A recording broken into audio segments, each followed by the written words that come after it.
All year long, we try to bring you the most compelling guests and ideas. But sometimes the crush of the week's news forces us to cut those interviews short. They had a lot more to say. We simply ran out of time. That's what happened a few weeks ago as the tragic story of Trayvon Martin was breaking out across the country. On that day, the author and motivational speaker Iyanla Vanzant, who had lost a child of her own, shared her experiences and prayers for Trayvon Martin's mother. But she also has a fascinating new book, Peace from Broken Pieces, How to Get Through What You Are Going Through. Iyanla, some people are afraid to bare their soul. Yeah. And to put it in book form is different because as a writer, when you begin to write, your words are now staring back at you. Mm-hmm. And so when you were writing this book, what were you going through, literally putting it on paper and then seeing it back at you? Well, you know, I never read it. I don't go back and read it. But in all of my books, my mission, my purpose, my guidance, instruction, if you will, is to tell the radical, rock-bottom truth. And because the truth of my story will support someone else in their healing. And I don't like it. You know, I didn't want to write this book. But once I started writing it, I had to be obedient.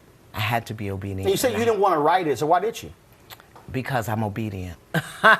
You know, I got the guidance, and once I get the title, I always write to the title. Right. Once I got the title, I knew that was it. I'm like, oh man. There's no sermon I've given or column I've written. The title drives all of it. That's the vision. The title is the vision, and it'll pull it forward. So once I got the title, and I knew I had to do it, so I did. And I never go back and read my work. I'm channeling it. I'm bringing it through. Mm-hmm. So I leave it there because once my ego gets in it, I'll start fixing it. Gotcha. I always use this phrase that I'm not a sky cab and I don't carry baggage. Right. And when you talk about peace from broken pieces, I just believe that so many people never go through that experience of shedding all of that stuff, and it literally weighs them down. Yeah. And it changes their personality and their behavior because they just won't let go and deal with their past and move on. Well, baggage is one thing. If you're human, you've got baggage. Right. You've got an issue. Your mommy didn't buy you Oreos, or you know, somebody called your name. Baggage is one thing. Right, but drop it off though. But it's the monogram luggage that people drag around that creates the problem, where we now become addicted and attached to our problem, our issue, our challenge, our past, our history. It becomes the red badge of courage. So we have 4 bags. That's right. And now we have 12 bags, and now we're picking up other bags along the way. That's right. And it's monogram. So you take better care of your monogram luggage than you do of just something you pick up in the discount store. And it's that many of us don't know who we would be without our story. And we don't tell a story in a way that empowers us. We tell a story in a way that keeps us in the patterns and the pathologies. So that's what we want to do. We want to find that way. Writing is one way to do it. Speaking is another way. Prayer is another way. And just good old surrender. Father, into thy hands I commit this horror. You know, do something with it. I talked about when I went through health crisis, $100,000 in bills, had to file for bankruptcy, almost had my home foreclosed on me, all those different things like that. And when I then talk about coming out of bankruptcy, paying everything off, paying that house off, people that's when people say, oh man, that's great, they cheer. Right. But I always say, no, the shout is really going through all of that and not losing your sanity, not losing your faith. Why is it that we always love to shout on the outcome, but not appreciate the process and what we learn through it? Because we want to demonstrate that we have faith, but we don't want the faith tested.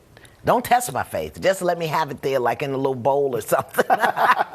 And so we shout on the end because that's when we get to say, I did this. I made it through. But the learning and the healing and the growing is in the process. It's when you can have your peace among your broken pieces. And it doesn't mean that you won't have a breakdown. It doesn't mean that you won't just be crazy, out of your mind for 15 minutes out of every hour. But can you then come back to that place of peace? When we can do that, then we really have to look up and have the faith. Last question. I just want to deal with the issue of peace. TV show and speeches and magazine covers and all of those things. It brings economic rewards, it brings attention, it brings all of that. But speak to why basic peace is just so important, that even if you had all of that stuff, it doesn't necessarily mean you will have that level of peace and serenity in your life, because I think this whole gospel of prosperity, that's why I think that confuses that. I believe there is a difference between a spirit that is prosperous, yes, and your wallet that is that's prosperous. Right. I believe that also. I believe that, for me, I've discovered peace leads to joy, and joy expresses as a love. And that's the greatest thing for me. The thing is, the speaking and the money and the house and the man and the whatever, I thought I had peace when I had them. But what I discovered was I didn't understand peace until they left. And once it was all gone, then I had to get to the peace. For me, peace is not speaking and money and television. You know what it is? Ironing pillowcases and sheets on a Sunday, watching Law and Order reruns. You understand that? After she watches Washington Watch. Well, yeah. Gotcha. Well, Law and Order starts at 5 o'clock in the morning. Okay, you know, scrapbooking, making cupcakes for my grandchildren. Just basic, ordinary things. Where I'm not attached. I don't have to do anything. I just have to be. And that is so important. And when you can find that thing that brings you to peace, and when you can just be in peace, it doesn't matter. You know, I have more peace now than when I had the car, when I had the house, when I was married, when I was doing the television. So now I've determined that wherever I go, I've got to bring my peace with me. Right. And whatever I do has to honor my peace.